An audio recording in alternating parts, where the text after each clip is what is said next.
Manchester യുണൈറ്റഡിന്റെ പ്രധാന താരങ്ങളായ Marcus Rashford, Alejandro Garnacho, Jadon Sancho, Antony, Tyrell Malacia എന്നിവർ ക്ലബ് വിടാൻ ആഗ്രഹിക്കുന്നതായി അറിയിച്ചു.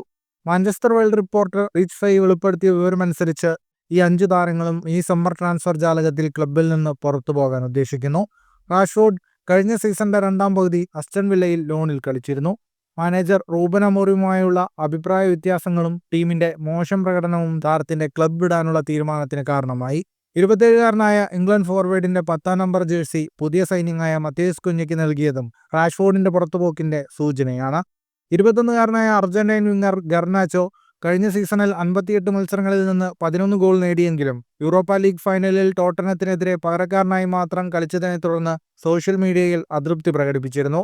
ഇത് അമോറിയുമായുള്ള ബന്ധത്തിൽ വിള്ളലുണ്ടാക്കി. ചെൽസി, ആഴ്സണൽ, അസ്റ്റൺ വില്ല എന്നീ ക്ലബ്ബുകൾ ഗർനാച്ചോയിൽ താൽപര്യം പ്രകടിപ്പിക്കുന്നുണ്ട്. ജേഡൻ സാൻചോ കഴിഞ്ഞ സീസണിൽ ചെൽസിയിൽ ലോണിൽ കളിച്ചെങ്കിലും സ്ഥിരം കരാർ നേടാൻ അദ്ദേഹത്തിന് സാധിച്ചില്ല. ഇപ്പോൾ യുവന്റസുമായി ചർച്ചയിലാണ്. ആന്റണി റയൽ ബെറ്റിസിൽ ലോണിൽ മികച്ച പ്രകടനം കാഴ്ചവെച്ചെങ്കിലും യുണൈറ്റഡിൽ താരത്തിന്റെ ഭാവി അനിശ്ചിതമാണ്.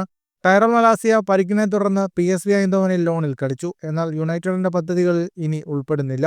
പുതിയ ക്ലബ്ബുകൾ കണ്ടെത്താൻ സമയം അനുവദിക്കുന്നതിനായി യുണൈറ്റഡ് ഈ താരങ്ങൾക്ക് പ്രീ സീസൺ പരിശീലനത്തിന് ജൂലൈ അവസാനം വരെ അവധി നൽകിയിട്ടുണ്ട്. ഫുട്ബോൾ ലോകത്തെ കൂടുതൽ വാർത്തകൾക്കും വിശേഷങ്ങൾക്കുമായി സ്പോർട്സ് കഫേ സബ്സ്ക്രൈബ് ചെയ്യുക.